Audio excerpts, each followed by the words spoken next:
모세에게 벌어진 일에 대한 이야기를 좀 해보겠습니다. 자, 지금 20장 1절서부터 13절까지 우리 들어가면서 읽도록 해보죠.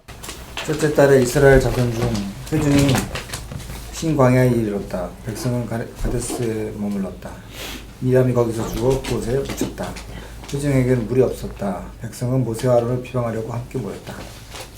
백성은 모세와 다투면서 이렇게 말하였다. 우리의 동족이 주님 앞에서 죽어 넘어졌을 때에 우리도 죽었더라면 좋을 뻔하였소. 어쩌자고 당신들은 주님의 총애를 이 광야로 끌어와서 우리와 우리의 가축을 여기서 죽게 하는 거요. 너희가 어찌하여 우리를 애굽에서 나오게 하여 이 악한 곳으로 인도하였느냐? 이곳에는 파종할 곳이 없고 무화과도 없고 포도도 없고 석류도 없고 마실 물도 없도다. 모세와 아론이 총회 앞을 떠나 회막문에 이르러 엎드림에 여호와의 영광이 그들에게 나타나며 모세에게 말씀하였다. 너는 내 지팡이를 가지고 내 형 아론과 함께 백성을 모으고 그들 앞에서 바위를 향해 물을 내라고 말하라. 너는 그 바위에서 물을 나오게 하여 백성과 모든 짐승이 마시게 하라. 모세는 주님께서 그에게 명하신 대로 주님 앞에서 지팡이를 잡았다. 모세와 아론은 총회를 바위 앞에 둘러 모았다. 모세가 그들에게 말하였다. 반역자들은 들으시오. 우리가 이 바위에서 당신들이 마실 물을 나오게 하리오. 모세는 팔을 높이 들고 그의 지팡이로 바위를 2번 쳤다. 그랬더니 많은 물이 쏟아나고 회중과 그들의 가축대가 마셨다. 주님께서 모세와 아론에게 말씀하셨다. 너희는 이스라엘 자손이 보는 앞에서 나의 거룩함을 나타낼 만큼 나를 신뢰하지 않았다. 그러므로 너희는 내가 이 총회에게 주기로 한 그 땅으로 그들을 데리고 가지 못할 것이다. 여기에서 이스라엘 자손이 주님과 다투었으므로 이곳이 바로 무리바 셈이다. 주님께서 그들 가운데서 거룩함을 나타내 보이셨다. 20장 1절에 이렇게 보면 이스라엘 자손 온 회중이 신광야에 이르렀는데 백성은 가데스에 머물렀고 미디암은 거기서 죽었다 이렇게 됐어요. 그죠? 자, 이걸 이제 이때 시기가 어느 때쯤 되는지를 보여주고 있어요. 그죠? 이제 거의 40년의 시간이 지나간 이제 어디로 움직여야 될 시간이 됐어요. 가나안 땅으로 가기 전에 이 일이 벌어졌다는 거예요. 신광야에서. 근데 거기에 갔는데 회중에게 마실 물이 없었어. 마실 물이 없으니까 이 사람들이 컴플레인을 하기 시작하죠. 불평을 하기 시작하죠. 자, 그런데 여러분들 지금 이 컴플레인 한 사람들이 누굽니까? 처음에 출애굽한 사람들입니까? 이 사람들은 다 죽고 지금 신세대들이에요. 2세. 2대의 사람들. 그러니까 지금 그때 20세였던 사람이 지금 그냥 60세가 된 거죠. 그렇죠? 이 60대 미만의 이 모든 백성들이 이제 어디로 갈 예정이냐면 가나안 땅으로 들어가려고 하는데 지금 신광야 가데스 거기에서 어떻게 된 거예요? 지금 물이 없으니까 뭐라고 그러냐면 그때가 좋았다. 아니 그때가 지금 그때 당시 20대였던 사람이 60대 된 그 사람들이 얘기를 할 수 있죠. 그렇죠? 근데 그때 당시에 제로 아니면 갓난애 아니면 5살, 6살 뭘 알아. 그렇죠? 그 사람들이 지금 몇 살이 된 거예요, 그러면? 40살이 되는 거죠. 40살. 근데 이런 사람들이 지금 뭐냐면 그때 애굽이 좋았다 그래. 그런데 그 사람이 지금 10살이면 지금 50살이라고. 이들이 지금 컴플레인하는 게 애굽에서 살았던 때가 좋았다고 그렇게 얘기를 하는 거예요. 이 어렸을 때에 뭐예요? 뭐 보고 자란 거예요? 40년 내내 그 부모들이 툭하면 컴플레인하고 툭하면 과거가 좋았다는 둥 막 이러면서 얘기했던 것이 우리 이 2세들에도 어떻게 전수가 돼버린 거죠. 그래가지고 여기서 이제 그 모세에게 완전히 뭐냐면은 불평을 한 거예요. 아니, 모세도 이제는 성질이 날만하죠. 여태까지 때까지 얘네들 어미한테서 컴플레인을 들었었는데 이제 뭐요? 어? 얘네들한테서 또 듣는 거예요. 이제 모세는 지금 나이가 몇이에요? 거의 120세가 된 거예요, 지금. 80세 했으니까 거의 120세가 된 거예요. 까마득하게 이 어린애들이, 어린 것들이 지금 막, 과거가 좋다는 둥 막 얘기하는데 그냥 완전히, 뒤집어지는 거 아니겠습니까? 그래서 여기 보면 이 모세가 어떡합니까? 6절에 모세와 아론이 총회 앞을 떠나 회막 어기로 가서 얼굴을 땅에 대고 엎드렸다. 그냥 하나님 앞에 이것들 어떻게 하면 좋습니다가 아니라 이제 온 피곤함이 몰려오는 거죠. 이 40년 동안 데려온 사람들이 옛날이나 지금이나 뭐예요? 변함이 없어. 이럴 때 이 사람들을 끌고 왔던 이 모세는 얼마나 피곤함을 느꼈을까 한번 생각해 보시죠. 근데 하나님께서 모세에게 이렇게 말씀하시죠. 너는 지팡이를 잡아라. 그리고 회중을 불러 모아서 명령해라. 바위를 두고 명령하라. 그랬는데 여기서 모세의 문제가 발견이 됩니다.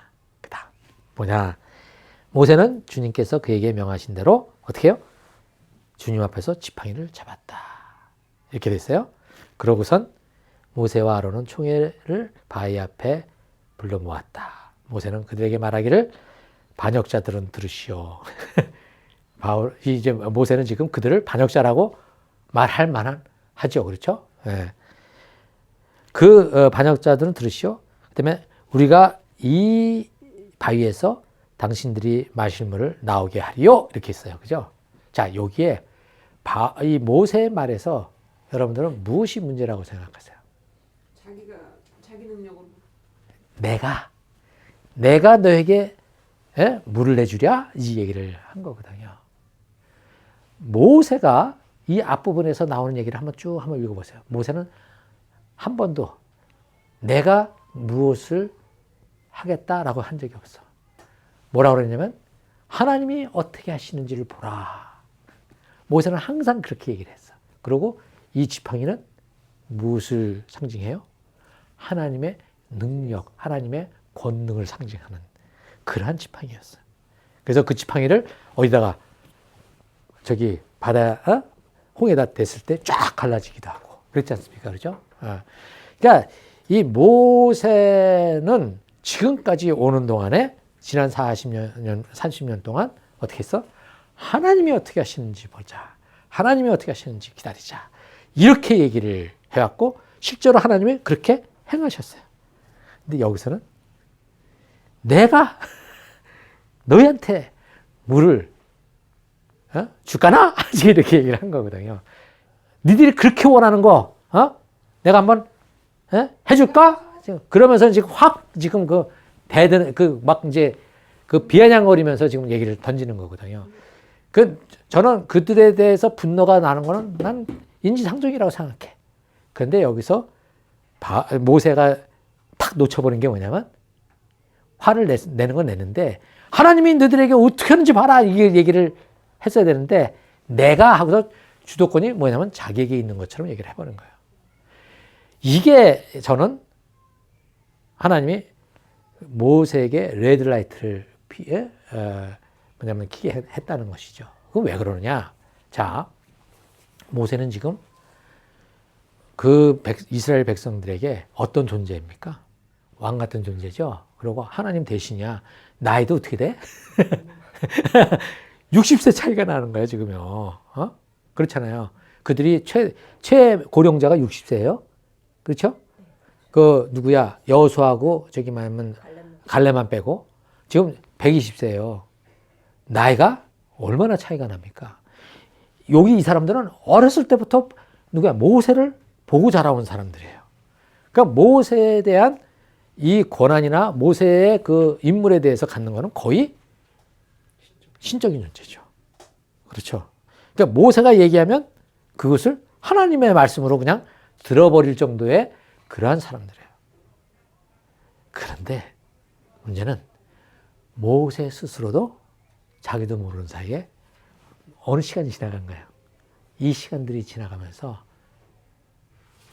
하나님이 앞에 서 있기보다는 이제 자기가 주도하는 것처럼 느끼게 되는 그 위치에 서게 됐다는 거죠.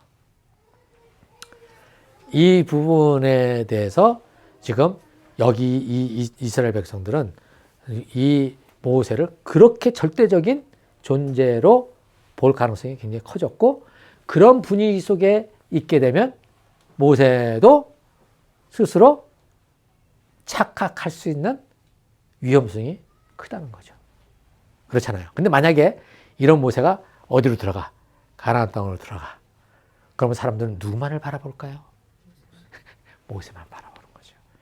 모세가 쫙 줄면 확 변하고 모세가 쫙 하면 확 지나가고 이렇게 됐을 때 누가 안 보이는 거예요?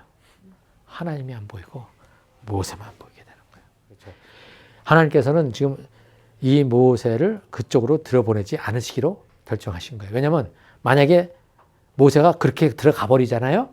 가버리면 모세는 안 그러려고 해도 누구야? 이 백성들이 가만 놔두지 않거든. 어? 그렇게 되면 모세도 완벽한 사람이 아니에요. 모세도 과거에 어떤 사람이었어요? 그 왕자로 살았던 사람이에요. 어? 우리는 인간이 완벽하리라고는 기대할 수 없어요. 아무리 모세라 할지라도 넘어질 수밖에 없는 존재가 인간이에요. 그래서 하나님께서는 이렇게 해서 어디로 간다? 가나안 땅으로 들어가게 되면 모세가 어떻게 될 수 있어요? 무너질 수 있겠다. 망가질 수 있다. 차라리 안 가고 여기에서 멈추고 아까 얘기한 것처럼 경고 그거를 자기 거로 받아서 다시 한번 겸손하게 하나님을 앞에 세우는 그것이 모세와 하나님 사이에 관계가 틀어지지 않을 거라는 것이죠. 이렇게 하시는 이유는 무엇이냐? 이스라엘 백성 때문에 그렇게 하시는 거예요. 이스라엘 백성 때문에.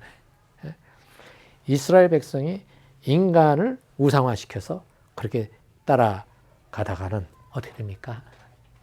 하나님 나라를 세우시고자 했던 그 통치가 무너져 버리는 거죠. 그런데 문제는 뭐냐면 하나님께서 모세에게 끌고 들어갈 거라고 말씀하셨었거든. 근데 그거를 취소해 버리시는 거예요. 여기에 이제 모세를 여기에서 못 들어가게 하신 것은 모세를 하나님께서 뭐 하시길 보호해 주고 싶으셨던 거죠. 보존해 주고 싶었던 거죠. 모세를 뭐냐면은 너는 이렇게 잘못했으니 징계받아 자식아 하고선 하신 그게 아니라는 거죠. 그러니까 모세도 나중에 뭐냐면 그렇게 자꾸 하는데 하나님이 너한테 충분하다 이렇게 말씀을 하시거든요. 하나님께서는 다양한 인간의 그 반응에 대한 옵션들을 가지고 그거는 셀 수가 없는 옵션이거든요. 그러니까 그것을 하나님께서는 지금 다뤄가시는 거예요. 그래서 오늘 여기서 이제 우리가 좀 이해해야 될 것은 하나님은 모세를 징계하시는 차원이 아니라 모세를 어떻게 해요? 보호하시고 그가 하나님하고의 관계가 어떻게 해요? 이어지게 되고 그 다음에 백성들이 어떠한 인간에게 이렇게 디펜던트 되는 것을 원하는 것이 아니라 누구를 바라봐야 된다는 거예요. 하나님을 바라봐야 된다는 그것을 지금 얘기하고 계시는 거예요. 하나님을 바라보지 못하면 무엇이 되냐면 모두가 다 자기가 하나님이 되려고 하는 성향을 가지게 되고 그것으로 인해서 공동체는 무너지는 거다. 그게 어디예요? 에덴 동산이 그랬었어. 에덴 동산에서 하나님이 주인 되시는데 그 주인 되시는 하나님을 빼고 자기가 주인이 돼 보고자 했던 그게 바로 그게 타락이거든요. 그러면서 그 공동체는 무너져 버린단 말이죠. 그래서 오늘 여러분들이 이걸 가지고 나의 구원의 문제는 나중에 어떻게 될지 모르겠다. 뭐 이런 식으로 생각할 필요가 하나도 없어. 뭐요? 가는 거예요. 하나님은 끝까지 우리를 어떻게 하신다? 모세를 보호하셨듯이 우리를 보호하신다. 여기에 초점이 맞춰져야 되는 거예요. 가나안 땅에 들어갔다 안 들어갔다로 뭐냐면 잘렸다 말았다. 거기에 있는 것이 아니라. 아시겠죠? 우리는 충분히 우리 하나님을 신뢰해도 된다. 이 부분에 여러분들이 흔들릴 필요가 없다. 아시겠습니까?